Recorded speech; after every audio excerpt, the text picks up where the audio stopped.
ভগবান বিষ্ণুর ভক্ত হয়ে যদি কেউ ভগবান শিবকে নিন্দা করে, তার যে পাপ হয় আমার সেই পাপ হবে। আর এইভাবে অনেক কিছু প্রতিজ্ঞা শপথ করলেন। তারপর সে দাঁড়িয়ে রইলেন। আর সেই সব কথা শুনে, হরিণীর কথা শুনে গুরুদ্রোহ চিন্তা ভাবনা করলেন আর বললেন, ঠিক আছে, তুমি যাও, শীঘ্রই ফিরে এসো। কারণ ভগবান শিবের দ্বিতীয় রাত্রি শিবরাত্রি পালন হয়েছে বলে তার মনে অনেক শুদ্ধ ভাব এসেছে।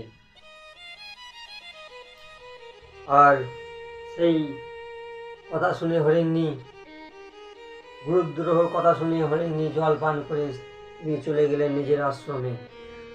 আর এইভাবেই বসে থাকলেন গুরুদ্রোহ। আর তিনি মনে মনে চিন্তা করলেন, আজ বোধহয় আর আমার পরিবার কিছুই পাই না। কারণ পরিবারের চিন্তা সবাই করে, কিন্তু ভগবানের চিন্তা কেউ করে না। ভগবানের চিন্তা শুধুমাত্র ভক্ত করে। আমার পরিবার কি খাবে, আমার পরিবার কিভাবে থাকবে, আমার ছেলে কিভাবে শিক্ষা পাবে, সেই চিন্তা করে। ভগবানের যেভাবে ভক্তি করতে হবে, ভগবানকে সেবা করতে হবে, সেই সব কথা মাথায় আসে না।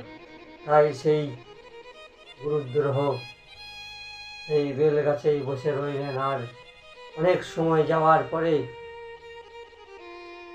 আগত একটি হরিণ সেখানে জল পান করতে এলেন। আর সেখানে জল পান করতে লাগলেন। আর সেই সময় গুরুদ্রোহ বনচারী আবার বান মারতে প্রস্তুত হলেন।